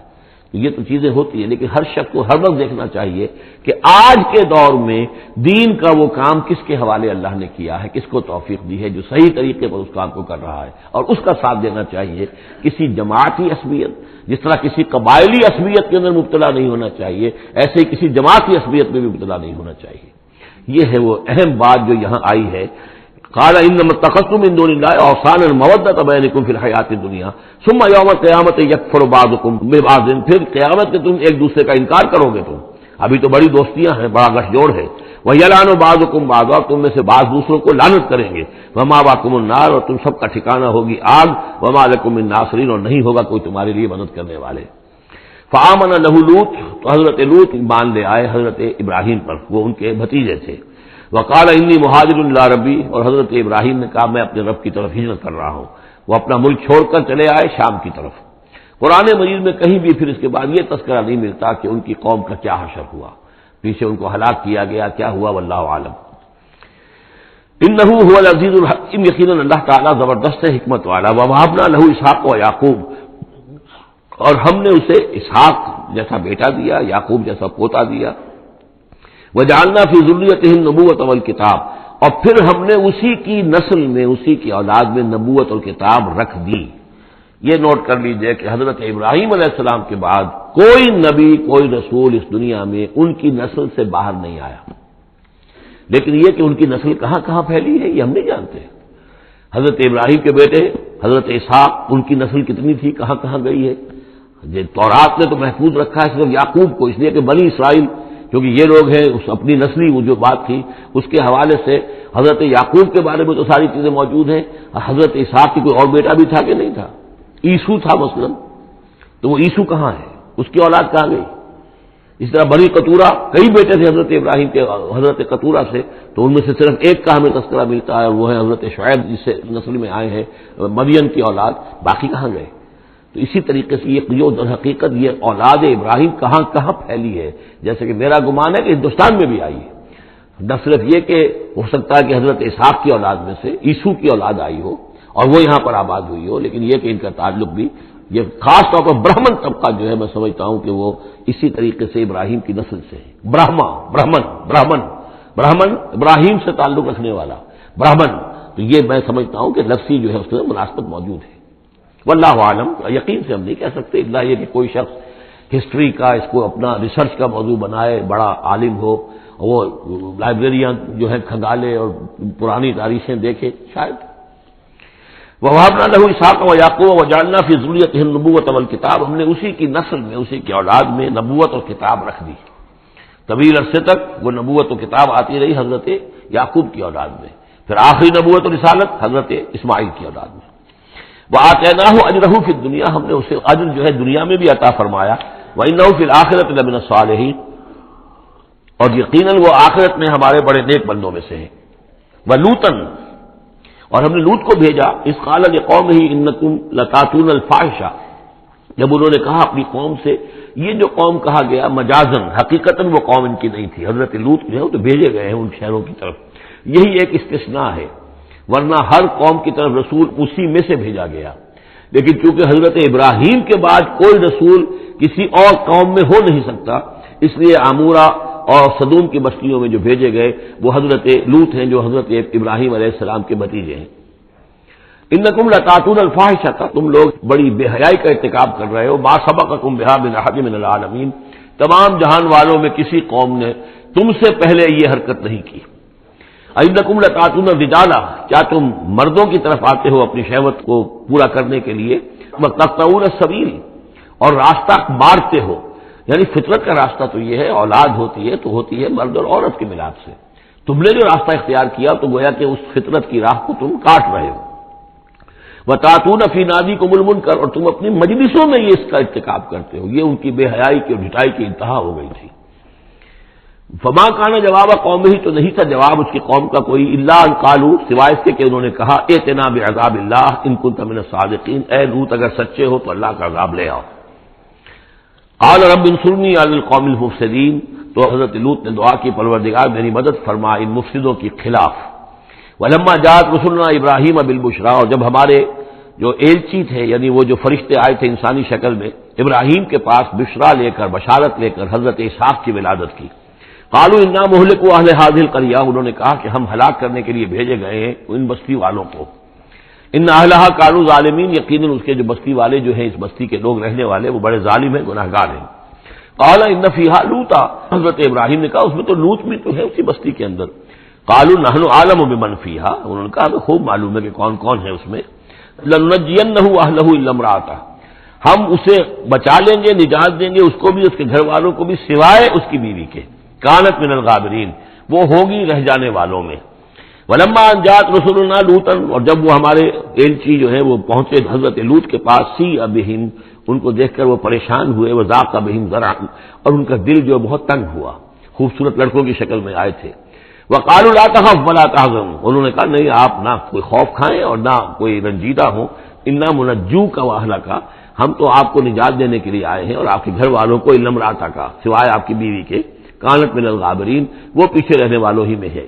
انا منزلون علی اہل هذه القریۃ رجزا من السماء، ہم نازل کرنے والے ہیں اس بستی کے رہنے والوں پر ایک آفت، ایک عذاب آسمان سے، بما کانوا یفسقون، پر سبب اس فسق کے اور فجور کے اور گندگی کے جو وہ کر رہے تھے. وَلَقَدْ تَرَكْنَا مِنْهَا آیَةً بَيِّنَةً، اور ہم نے چھوڑ دیا اس میں سے، اس بستی میں سے کوئی نشانی جو ہے وہ اس وقت تک موجود ہوگی جب کہ قرآن نازل ہوا ہے. اسی لیے کہ قرآن کہتا ہے بار بار تم گزرتے ہو ان بستیوں کے کھنڈرات کے اوپر سے. بَيِّنَةً لِقَوْمٍ يَعْقِلُونَ، ان لوگوں کے لیے کہ جو عقل سے کام لے. وَإِلَىٰ مَدْيَنَ أَخَاهُمْ شُعَيْبًا، اور مدین کی طرف ہم نے بھیجا ان کے بھائی شعیب کو. فقال یا قوم اعبدوا اللہ، اور انہوں نے کہا کہ اے میری قوم کے لوگوں اللہ کی بندگی کرو. وارجوا الیوم الآخرہ، اور دیکھو آخرت کے دن کی، قیامت کے دن کی انتظار میں رہو، امید میں رہو، وہ قیامت کا دن آ کر رہے گا. ولا تعثوا فی الارض مفسدین، اور زمین میں فساد بچاتے مت پھرو. فکذبوہ، تو انہوں نے اس کو جھٹلا دیا. فاخذتہم الرجفۃ، تو انہیں آ پکڑا ایک زلزلے نے. فاصبحوا فی دارہم جاثمین، تو وہ اپنے گھروں کے اندر پڑے رہ گئے اوندھے ہوئے.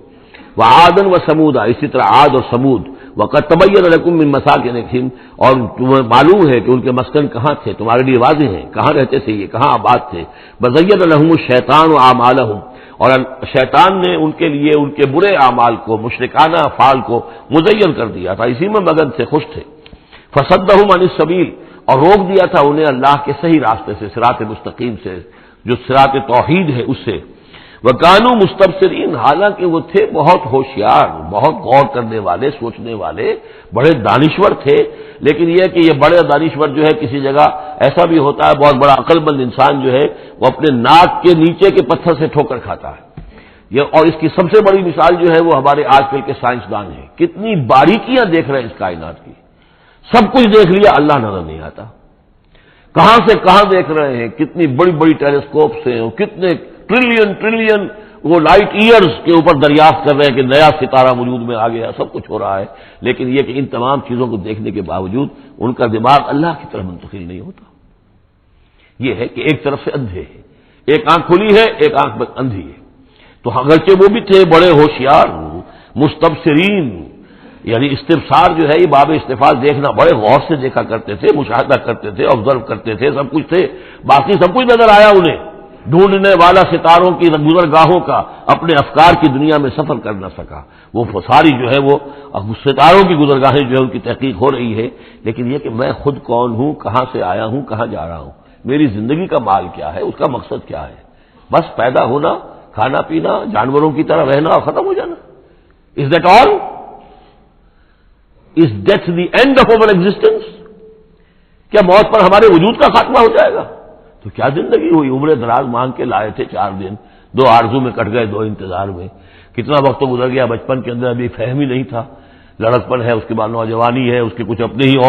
اور جو ہے اس کی کیفیات ہوتی ہیں، جب ذرا ہوش اور شعور آیا ہے، ایک ذرا ہوش میں آنے کے خطا کار ہیں ہم، اور اس کے بعد پھر بڑھاپا آ گیا، اور اس کے بعد جو ہے کہلا یعلم من بعد علم شیئا، بس یہی زندگی ہے، یہ اشرف المخلوقات ہے، یہ مسجود ملائک کی زندگی یہ ہے؟ نہیں، اصل زندگی تو ہے تو اسے پیمانہ امروز و فردا سے نہ ناپ، جاویداں پہ ہمدماں ہر دم جواں ہے زندگی، وہ زندگی تو ابدی ہے، یہ تو اس کا چھوٹا سا حصہ علیحدہ کر کے ایک امتحانی وقفہ بنا دیا ہے، اسے ایک امتحانی وقفہ ہے، 3 گھنٹے کا نہیں، 30 سال کا صحیح، بس اس کے علاوہ کچھ نہیں، کوانٹیٹیو فرق ہے، کوالیٹیٹیو نہیں۔ وقارون وفرعون وحامان، اور ہلاک کیا ہم نے قارون کو بھی اور فرعون کو بھی اور حامان کو بھی، وَلَقَدْ جَاءَهُم مُوسَىٰ بِالْبَيِّنَاتِ، ان کے پاس موسیٰ آئے تھے واضح تعلیمات لے کر، فَاسْتَكْبَرُوا فِي الْأَرْضِ، انہوں نے زمین میں تکبر کیا، وَمَا كَانُوا سَابِقِينَ، لیکن یہ کہ وہ ہماری پکڑ سے بچ کر نکل جانے والے نہیں تھے، ہم سے آگے نہیں نکل سکتے تھے، فَكُلًّا أَخَذْنَا بِذَنبِهِ، ہم نے سب کو پکڑا ان کے گناہوں کی پاداش میں، فَمِنْهُم مَّنْ أَرْسَلْنَا عَلَيْهِمْ حَاصِبًا، تو ان میں وہ بھی تھے کہ جن پر ہم نے ایسی زوردار ہوا بھیجی جس میں پتھراؤ تھا، وہ ہوا جو ہے ان پر پتھراؤ کر رہی تھی، تو یہ قوم لوط پر بھی ہوا ہے، اور بعض حضرات کے نزدیک قوم عاد پر بھی، سخرها علیہم 7 لیال و8 ایام حسوما فترى القوم فیہا صرعا، ایک ایسی تیز آندھی آئی ہے، 7 راتیں اور 8 دن چلتی رہی کہ اس نے اٹھا کر پٹخا ہے، اور اس میں وہ کنکر بھی تھے، وہ بلٹس کا کام کر رہے تھے، اور سے بڑے پتھر تھے وہ کام کر رہے تھے، میزائلز کا، تو یہ سب کے سب ہلاک ہو گئے۔ فمنہم من ارسلنا علیہ حاصبا ومنہم من اخذته الصیحہ، اور ان میں سے وہ بھی تھے کہ جن کو ایک چنگھاڑ نے آ پکڑا، یہ سمود اور اہل مدین تھے۔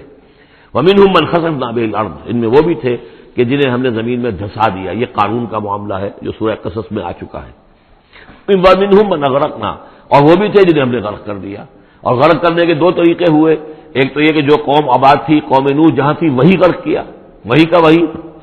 لیکن یہ کہ ایک یہ ہے کہ فرعون کو اور اس کے فوج کو اور لاؤ لشکر کو ان کے محل سے نکال کر،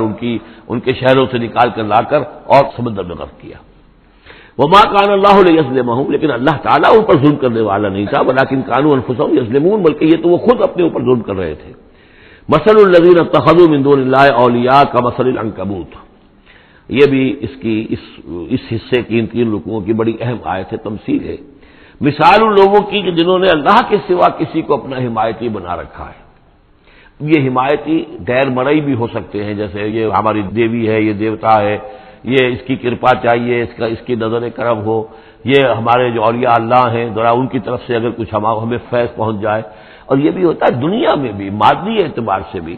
اور یہ جو بھی کاز اینڈ ایفیکٹ کا سلسلہ اس کے تحت بھی تو ہم آخر لوگوں کو اپنا دوست سمجھتے ہیں، یہ ہمارے حمایتی ہے، یہ ہماری مدد کریں گے، لیکن واقعہ یہ ہے کہ سوائے ایک اللہ کی دوستی کے باقی ساری دوستیاں جو ہیں وہ مکڑی کے جالے جتنی بس مضبوط ہیں، اس سے زیادہ نہیں ہے۔ مثل الذین اتخذوا من دون اللہ اولیاء کمثل العنکبوت، جن لوگوں نے اللہ کو چھوڑ کر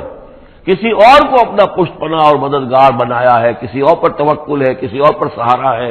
امریکہ ہماری مدد کرے گا، وہ جو کچھ 71 میں ہوا وہ آپ کو معلوم ہے، وہ بیڑا اس کا جہاز بھی آ رہا تھا، لیکن یہ کہ کوئی مدد ہماری نہیں کی گئی، کوئی نہیں ہے، کوئی کسی کا سہارا بننے والا نہیں ہے۔ سہارا تو اگر کوئی ہے تو وہ اللہ ہے، لیکن اس کو تم نے چھوڑ دیا، اس کو سہارا نہیں بنایا۔ مثل الذین اتخذوا من دون اللہ اولیاء کمثل العنکبوت اتخذت بیتا، یہ بکری بھی تو ایک گھر بناتی ہے، جالا بناتی ہے، وَإِنَّ أَوْهَنَ الْبُيُوتِ لَبَيْتُ الْعَنكَبُوتِ، اور سب جانتے ہیں کہ تمام گھروں میں سب سے زیادہ کمزور گھر وہ اس مکڑی کا گھر ہے۔ لَوْ كَانُوا يَعْلَمُونَ، کاش کہ انہیں معلوم ہوتا۔ ان اللہ یعلم ما يدعون من دونہ من شیء، اللہ خوب جانتا ہے کہ جس کو یہ پکار رہے ہیں اللہ کے سوا کوئی شے ہے ہی نہیں۔ وَهُوَ الْعَزِيزُ الْحَكِيمُ، اور وہ زبردست ہے حکمت والا۔ وَتِلْكَ الْأَمْثَالُ نَضْرِبُهَا لِلنَّاسِ وَمَا يَعْقِلُهَا إِلَّا الْعَالِمُونَ، اور یہ مثالیں ہیں کہ جو ہم لوگوں کے لیے بیان کرتے ہیں لیکن نہیں سمجھتے ان سے مگر وہی لوگ کہ جو علم رکھنے والے ہیں۔ خلق اللہ السماوات والارض، اللہ تعالیٰ نے آسمان و زمین تخلیق فرمائے بالحق، حق کے ساتھ۔ ان فی ذلک لآیۃ للمؤمنین، یقیناً اس میں نشانی ہے اہل ایمان کے لیے۔ اب یہ جو بقیہ 3 رکوع ہیں 21ویں پارے میں آ رہے ہیں، یہ جیسا کہ میں نے کیا اس میں 2 لڑیاں ہیں بٹی ہوئی۔ ایک لڑی ہے خطاب اہل ایمان سے، یہاں ایک جگہ آپ کو مل جائے گا کہ براہ راست خطاب بھی ہے، یا عبادی الذین آمنوا، یا ایھا الذین آمنوا والا جو ہے کہ جو مدنی صورتوں میں جو خطاب کا صیغہ ہے وہ تو یہاں بھی نہیں آیا، لیکن براہ راست خطاب کیا ہے۔ لیکن یہ کہ اگر گنتی کریں گے تو کچھ 10 احکام اور دیے گئے ہیں ان لوگوں کو جو دین کے لیے کسی محنت کے اندر جد و جہد میں، اس کو غالب کرنے کی کسی کوشش میں، اس کی تحریک میں، اس کی دعوت میں لگے ہوئے ہوں، اور اس میں ان کے لیے مصائب ہوں، مشکلات ہوں، تکالیف ہوں، پریشانیاں ہوں، تو ان کے لیے کیا ہدایات ہے۔ سب سے پہلی ہدایت 100 ہدایتوں کی ایک ہدایت، اتل ما اوحی الیک من الکتاب، تلاوت کرتے رہا کرو اس شے کی جو وحی کی گئی ہے آپ کی جانب کتاب میں سے۔ یہی ہم پڑھ چکے ہیں سورہ کہف میں بھی، وَاتْلُ مَا أُوحِیَ إِلَيْکَ مِنْ کِتَابِ رَبِّکَ لَا مُبَدِّلَ لِکَلِمَاتِهِ وَلَن تَجِدَ مِن دُونِهِ مُلْتَحَدًا۔ وہی بات، سب سے بڑا سہارا بندہ مومن کا کیا ہے؟ اللہ پر جتنا یقین ہوگا، اللہ پر جتنا بھروسہ ہوگا، اللہ سے جتنا تعلق ہوگا اتنا ہی صبر کرے گا۔ وَاصْبِرْ وَمَا صَبْرُكَ إِلَّا بِاللَّهِ، اور اللہ کے ساتھ تعلق کا سب سے بڑے ذریعہ یہ قرآن مجید ہے۔ طرفوا بِأَيْدِيكُمْ وَطَرَفُوا بِيَدِ اللَّهِ، اس کا ایک سرا تمہارے ہاتھ میں ہے، ایک سرا اللہ کے ہاتھ میں ہے۔ القرآن حبل اللہ الممدود من السماء إلى الأرض، حضرت عبداللہ ابن مسعود کی روایت کردہ حدیث ہے، حضور نے فرمایا یہ اللہ کی رسی ہے، مضبوطی کے ساتھ تھام لو اس کو، یہ تنی ہوئی ہے زمین سے آسمان تک۔ تو واعتصموا بحبل اللہ جميعا، تو اس کے لیے یہ کہ قرآن پڑھا کرو۔ اتل ما اوحی الیک من الکتاب واقم الصلاۃ، اور قرآن کے بعد نمبر 2 نماز قائم کرنا۔ یہ نماز جو ہے اقیم الصلاۃ لذکری، یہ سورہ طٰہٰ میں ہم پڑھ آئے ہیں، حضرت موسیٰ کو پہلی وحی ہو رہی ہے، پہلی گفتگو ہو رہی ہے کوہ طور پر، اقیم الصلاۃ لذکری ان الصلاۃ تنہیٰ عن الفحشاء والمنکر، یقیناً یہ نماز روکتی ہے بے حیائی کے کاموں سے بھی اور برے کاموں سے بھی۔ وَلَذِکْرُ اللَّہِ اکبر، اور جان لو اللہ کا ذکر سب سے بڑی شے ہے۔ یہاں ذکر کو علیحدہ نہ سمجھیں، یہی ذکر ہے، قرآن جو ہے الذکر ہے۔ ہم نے سورہ ہجر میں دیکھا الذکر، انا نحن نزلنا الذکر وانا لہ لحافظون، تو ذکر میں سب سے پہلے قرآن ہے۔ نمبر 2 اقیم الصلاۃ لذکری، نماز قائم کرو میری یاد کے لیے۔ قرآن تو ہے ہی مجسم ذکر، نماز ذکر کے لیے ہے۔ آج تیسری چیز کیا ہے؟ ادعیہ معصورہ ہیں محمد رسول اللہ صلی اللہ علیہ وسلم کی، زندگی کا ہر کام کرتے ہوئے دعا ہے۔ آپ بیت الخلاء میں داخل ہو رہے ہیں تو دعا ہے، نکل رہے ہیں تو دعا ہے، گھر سے باہر جا رہے ہیں دعا ہے، گھر میں داخل ہو رہے ہیں دعا ہے، شیشہ دیکھا ہے تو دعا ہے، کپڑے بدلے ہیں دعا ہے، ہر کام کیجئے وہ، لیکن یہ کہ آپ کا اس وقت اللہ کے ساتھ ذہنی رشتہ قائم رہتا ہے۔ چوتھے نمبر پر جو بھی اور حضور نے فرمائے ہیں، یہ 33 مرتبہ سبحان اللہ اور 33 مرتبہ الحمدللہ اور اللہ اکبر، یہ بھی ذکر ہے۔ تو یہ تمام شکلیں ذکر کی ہیں، صرف کسی ایک شے کو ذکر نہ سمجھے ہمارے ہاں یہ بن گیا بس اللہ اللہ کر رہے ہیں تو ذکر ہے، نہیں، ذکر میں سب سے پہلے قرآن کی تلاوت ہے۔ اتل ما اوحی الیک من الکتاب واقم الصلاۃ ان الصلاۃ تنہیٰ عن الفحشاء والمنکر ولذکر اللہ اکبر واللہ یعلم ما تصنعون۔ ایک تو یہ ہدایت ہو گئی، اللہ خوب جانتا ہے جو تم کر رہے ہو۔ دوسری ہدایت ولا تجادلوا اہل الکتاب الا باللتی ہی احسن، جنہیں پہلے تم سے کتاب دی گئی تھی ان سے جھگڑا مت کرو مگر بہترین طریقے پر، ان سے بات کرو تو بڑے ہی اسلوب سے کرو، خوبصورتی سے کرو، بات کو سمجھانے کے لیے کرو، ان کی توہین نہ ہو، ان کے جذبات کو آپ بھڑکنے نہ دیں، ان میں حمیت جاہلی جو ہے اپنی امکانیت تک تو کوشش کریں کہ وہ بھڑکے نہ، باقی پھر وہ جو کرتے ہیں وہ اللہ کے ہاں وہ ذمہ دار ہوں گے، لیکن ان سے گفتگو کرو تو بڑے عمدگی کے ساتھ کرو۔ الا الذین ظلموا منہم، سوائے ان کے جو ان میں سے ناانصافی پر تل گئے ہوں۔ اب یہ استثناء جو دو معنی میں ہے، ایک تو یہ ہے کہ اس کا مطلب یہ کہ ان سے مجادلہ کرو ہی نہ، اور دوسرے یہ کہ اگر ان کے ساتھ کسی وقت کوئی سختی بھی کرنی پڑے، کوئی سخت جملہ بھی کہنا پڑے تو اجازت ہوگی، جہاں معلوم ہو جائے کہ یہ ہٹ درمی کے اوپر جو ہے آ گیا ہے تو وہاں اس دونوں کا امکان پیدا ہو جائے گا۔ وقولوا، لیکن تمہیں ان سے کہنا کیا ہے یہ بھی سمجھ لو، تاکہ اب اس کو یہ سمجھیے کہ یہ ہمیں مسلمانوں میں جب کام کرنا ہے، مسلمان سو گئے ہیں، بھول گئے اپنے سبق کو، انہیں یاد دلانا ہے تو اسی انداز میں انہیں یاد دلانا ہے۔ قولوا آمنا بالذی انزل الینا وانزل الیکم، ان سے کہو بھائی ہم تو ایمان رکھتے ہیں اس پر بھی جو ہماری طرف نازل کیا گیا اور اس پر بھی جو آپ کی طرف نازل کیا گیا۔ وَإِلَٰهُنَا وَإِلَٰهُكُمْ وَاحِدٌ، اور یہ تو نہیں ہے کہ ہمارا خدا کوئی اور ہے تمہارا خدا کوئی اور ہے، ہمارا الہ اور تمہارا الہ ایک ہی تو ہے۔ وَنَحْنُ لَهُ مُسْلِمُونَ، اور ہم تو اسی کے سامنے فرما بردارانہ اپنا سر جھکا چکے ہیں۔ وَكَذَٰلِكَ أَنزَلْنَا إِلَيْكَ الْكِتَابَ، اے نبی اسی طرح ہم نے آپ کی جانب یہ کتاب نازل کی ہے۔ فَالَّذِينَ آتَيْنَاهُمُ الْكِتَابَ يُؤْمِنُونَ بِهِ، تو وہ لوگ جنہیں ہم نے کتاب دی ہے،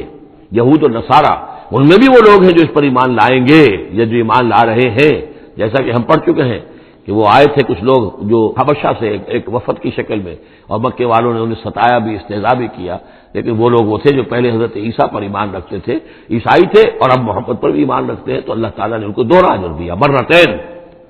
وَمِنْ هَؤُلَاءِ مَن يُؤْمِنُ بِهِ، اور ان میں سے یعنی مشرکین مکہ میں سے بھی بہت سے لوگ ہیں جو ایمان لائے ہیں اور ابھی لا رہے ہیں یا لائیں گے۔ وَمَا يَجْحَدُ بِآيَاتِنَا إِلَّا الْكَافِرُونَ، اور ہماری آیات کا انکار تو نہیں کرتے سوائے وہی کہ جو ناشکرے ہیں اور جو کفر کر اڑ گئے ہوں۔ اب ایک اور دیکھیے دلیل، اب یہ حصہ جو ہے یہ دوسری ڈوری آ گئی کہ جس میں روئے سکون جو ہے مشرکین کے ساتھ رد و قضا والی بات ہے۔ وَمَا كُنتَ تَتْلُو مِن قَبْلِهِ مِن كِتَابٍ، ارے نبی آپ تو اس سے پہلے، اس قرآن کے آپ پر نازل ہونے سے پہلے آپ کوئی کتاب پڑھتے ہی نہیں تھے، آپ دنیا بھی اعتبار سے پڑھے ہوئے آدمی ہیں ہی نہیں، آپ نے تعلیم حاصل کی نہیں، لکھنا پڑھنا سیکھا نہیں۔ وَلَا تَخُطُّهُ بِيَمِينِكَ، نہ ہی آپ اپنے داہنے ہاتھ سے کچھ لکھتے تھے، کوئی کتاب لکھتے تھے، نہ پڑھتے تھے نہ لکھتے تھے۔ اِذًا لَارْتَابَ الْمُبْطِلُونَ، تو اس شکل میں تو جو اس کو باطل قرار دے رہے ہیں یہ لوگ جو جھوٹے کہہ رہے ہیں محمد کو، اس شکل میں تو پھر ان کے پاس کوئی کا کوئی شک کرنے کی گنجائش ہو جاتی کہ یہ بڑا لکھنے پڑھنے والے آدمی تھے، مشق کرتے کرتے بہت اچھی چیزیں بھی لکھنے لگے ہیں، اب ان کی زبان جو ہے مچ گئی ہے، قلم جو ہے وہ مچ گیا ہے، لہذا اب قرآن جیسی شے بھی تصنیف کر لی انہوں نے۔ اگر پہلے سے یہ عمل ہوتا، لیکن تم تو جانتے ہو کہ ہمارے اس نبی محمد نے صلی اللہ علیہ وسلم انہوں نے تو کبھی لکھنا پڑھنا سیکھا ہی نہیں۔ وَمَا كُنتَ تَتْلُو مِن قَبْلِهِ مِن كِتَابٍ، اے نبی آپ تو نہیں پڑھا کرتے تھے اس کتاب سے پہلے کوئی کتاب۔ وَلَا تَخُطُّهُ بِيَمِينِكَ، اور نہ آپ اسے اپنے داہنے ہاتھ سے لکھتے تھے۔ اِذًا لَارْتَابَ الْمُبْطِلُونَ، تب تو ان لوگوں کو شک کرنے کی گنجائش پیدا ہو جاتی۔ بل هو آیات بینات فی صدور الذین اوتوا العلم، بلکہ یہ تو آیات بینات ہیں، بڑی روشن ان لوگوں کے سینوں میں جنہیں علم دیا گیا ہے، وہ جانتے ہیں سابقہ جو کتابوں والے ہیں۔ وما یجحد بآیاتنا الا الظالمون، اور ہماری آیات کا انکار نہیں کرتے مگر وہی جو ظالم ہیں۔ وقالوا لولا انزل علیہ آیات من ربہ، اور وہ کہتے ہیں کہ کیوں نہیں نازل کی جاتی ان کے اوپر کوئی نشانیاں ان کے رب کی طرف سے، وہی باتیں جو مستقل طور پر چلی آ رہی ہیں۔ قل انما الآیات من اللہ، نبی کہہ دیجئے نشانیوں کا اختیار کل کا کل اللہ کے ہاتھ میں ہے۔ وانما انا نذیر مبین، اور میں تو صرف واضح طور پر خبردار کر دینے والا ہوں۔ اولم یکفیہم انا انزلنا علیک الکتاب یتلی علیہم، کیا ان لوگوں کے لیے یہ نشانی کافی نہیں ہے کہ اے محمد ہم نے آپ پر یہ کتاب نازل کر دی ہے جو ان کو پڑھ کر سنائی جا رہی ہے؟ کیا یہ قرآن معجزہ نہیں ہے؟ کتنی مرتبہ ان کو چیلنج کیا گیا اس قرآن جیسی ایک صورت ہی بنا لاؤ، 10 صورتیں بنا لاؤ، کیا یہ معجزہ نہیں ہے؟ کیا یہ عاجز نہیں آ چکے ہیں؟ اولم یکفیہم، تو کیا یہ نشانی ان کے لیے کافی نہیں؟ اگر تو حق کا طالب ہو، ہدایت کا طالب ہو تو یہ نشانی بھی کافی ہے۔ اولم یکفیہم انا انزلنا علیک الکتاب یتلی علیہم ان فی ذلک لرحمۃ وذکری لقوم یؤمنون، یقیناً اس میں رحمت ہے اور یاد دہانی ہے، تذکیر ہے ان لوگوں کے لیے کہ جو مانتے ہیں۔ قل کفی باللہ بینی و بینکم شہیدا، کہہ دیجئے میرے اور تمہارے درمیان اللہ کافی ہے بطور گواہ، وہ جانتا ہے کہ اس نے مجھے رسول بنایا ہے، وہ جانتا ہے کہ قرآن اس نے مجھ پر نازل کیا ہے۔ یعلم ما فی السماوات والارض، وہ جانتا ہے جو کچھ کے آسمانوں میں ہے اور زمین میں ہے۔ والذین آمنوا بالباطل، اور وہ لوگ جو باطل پر ایمان رکھتے ہیں، وکفروا باللہ، اور اللہ کا کفر کرتے ہیں، اولئک هم الخاسرون، یقیناً وہی لوگ ہوں گے جو خسارے پانے والے ہیں۔ وَيَسْتَعْجِلُونَكَ بِالْعَذَابِ، یہ جلدی مچا رہے ہیں کہ لے آؤ عذاب، وَلَوْلَا أَجَلٌ مُّسَمًّى، اور اگر پہلے سے ایک وقت معین طے نہ ہو چکا ہوتا لَجَاءَهُمُ الْعَذَابُ، تو پھر ان پر عذاب آ چکا ہوتا، وَلَيَأْتِيَنَّهُمْ بَغْتَةً، اور وہ ان پر آئے گا تو اچانک آئے گا، وَهُمْ لَا يَشْعُرُونَ، اور انہیں پتہ بھی نہیں ہوگا۔ یستعجلونک بالعذاب، یہ نبی پھر دوبارہ یہ الفاظ آئے، نوٹ کیجئے، بہت لطیف بات ہے، یہ عذاب کی جلدی مچا رہے ہیں، وَإِنَّ جَهَنَّمَ مُحِيطَةٌ بِالْكَافِرِينَ، حالانکہ جہنم ان کا احاطہ کر چکی ہے۔ یہ ایسی ہے کہ جیسے کسی شہر کے باہر دشمن آ چکا ہو اور اس نے محاصرہ کر دیا ہو، شہر والوں کو پتہ ہی نہ ہو، تو اس طریقے سے وہ چونکہ غیر مرئی ہے جہنم، نظر نہیں آ رہی، ورنہ حقیقت میں تو جہنم ان کا احاطہ کر چکی ہے۔ یوم یغشاہم العذاب، جس دن کے عذاب ان کو آ کر ڈھانپ لے گا، ان پر چھا جائے گا، من فوقہم ومن تحت ارجلہم، ان کے اوپر سے بھی اور ان کے نیچے سے بھی، ان کے قدموں کے نیچے سے بھی، ویقول ذوقوا ما کنتم تعملون، اور پھر کہا جائے گا چکھو اپنے کرتوتوں کا مزہ۔ اب یہاں وہ تیسری ہدایت آ رہی، دو پہلے میں نے گنوائی تھی، اتل ما اوحی الیک من الکتاب واقم الصلاۃ ان الصلاۃ تنہی عن الفحشاء والمنکر ولذکر اللہ اکبر، دوسری ولا تجادلوا اہل الکتاب الا بالتی ہی احسن الا الذین ظلموا منہم۔ اب دیکھیے تیسری، یا عبادی الذین آمنوا ان ارضی واسعۃ فایایا فاعبدون، اے میرے وہ بندو جو ایمان لائے ہو۔ پورے مکی قرآن میں یہ آیت ہے براہ راست خطاب، اور یا آئے گی آگے چل کر یا عبادی الذین اسرفوا علی انفسہم، بس یا ایھا الذین آمنوا، یہ مکی مدنی دور کی اصطلاح ہے۔ یا عبادی الذین آمنوا، بڑا اس میں جو ہے نا بڑی عنایت ہے، شفقت ہے، میرے وہ بندو جو مجھ پر ایمان لائے ہو، ان ارضی واسعۃ، میری زمین بڑی کشادہ ہے۔ کیا معنی ہے؟ اگر مکے میں تم پر تمہارا قافیہ تنگ کر دیا گیا ہے، اگر مکے میں زندگی تمہارے لیے محال کر دی گئی ہے توحید پر رہتے ہوئے، چھوڑ دو اس مکے کو۔ یہ ہجرت کا اشارہ ہے، در حقیقت ہجرت حبشہ جو ہے یہ اس کی طرف رہنمائی ہے اس آیت کے اندر، کہ چلے جاؤ، اگر یہاں برداشت سے باہر ہو رہا ہے، تمہارے لیے ناقابل برداشت اگر ہو رہا ہے یہاں کا معاملہ، اور نہیں مزید تو ہندر پاتے، تو اس جگہ کو چھوڑ دو۔ یا عبادی الذین آمنوا ان ارضی واسعۃ، میری زمین بڑی کشادہ ہے، فایایا فاعبدون، بس صرف میری ہی بندگی کرو۔ چوتھی ہدایت، کل نفس ذائقۃ الموت، دیکھو موت تو آنی ہی آنی ہے، آج آ جائے کل آ جائے، آج نہ آئے کل آ جائے گی۔ آخر عمار اور یاسر کو ابو جہل نے اگر فرض کرو کہ ذبح کر دیا ہے، تو فرض کیجئے کہ چند دن اور جیتے تو موت تو پھر بھی آنی تھی نا۔ تو کل نفس ذائقۃ الموت، اگر یہ بات ذہن میں رہے کہ موت تو آنی ہی آنی ہے، آج نہیں تو کل، تو پھر بھی انسان جو ہے اس کے اندر ہمت بنی رہے گی کہ میں خامخواہ اپنی زندگی بچانے کے لیے حق کو چھوڑوں اور باطل سے ساز باز کروں، اس سے مصالحت کروں۔ ثم الینا ترجعون، اور پھر تم ہماری طرف لوٹا دیے جاؤ گے۔ پانچویں بات، والذین آمنوا وعملوا الصالحات لنبوئنہم من الجنۃ غرفا، ہمارے اس وعدے پر پختہ یقین رکھو کہ جو ایمان لائیں گے اور نیک عمل کریں گے، ہم لازماً ان کو جگہ دیں گے اس جنت کے بالا خانوں میں، جو سورہ فرقان کے آخری رکوع میں آیا تھا، اولئک یجزون الغرفۃ بما صبروا، انہیں غرفہ بالا خانہ ملے گا۔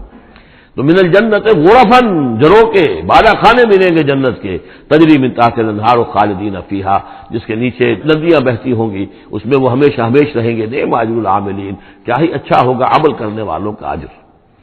چھٹی بات، الذین صبروا وعلی ربہم یتوکلون، وہ لوگ کہ جو صبر کریں اور اپنے رب پر توکل کریں۔ صبر کرو اور توکل کرو، دو ہی چیزیں ہیں، جو آئے جھیلو، صبر کرو، برداشت کرو، اور جو کچھ کرنا ہے اس میں توکل اللہ پر ہو، اپنی ذات پر نہیں، اپنی طاقت پر نہیں، اپنی صلاحیت پر نہیں، اپنی ذہانت پر نہیں، اپنی فطانت پر نہیں، اپنی لیاقت پر نہیں، سارا توکل اللہ، نہ مادی اسباب و وسائل پر۔ اگلی ہدایت اور آ رہی ہے،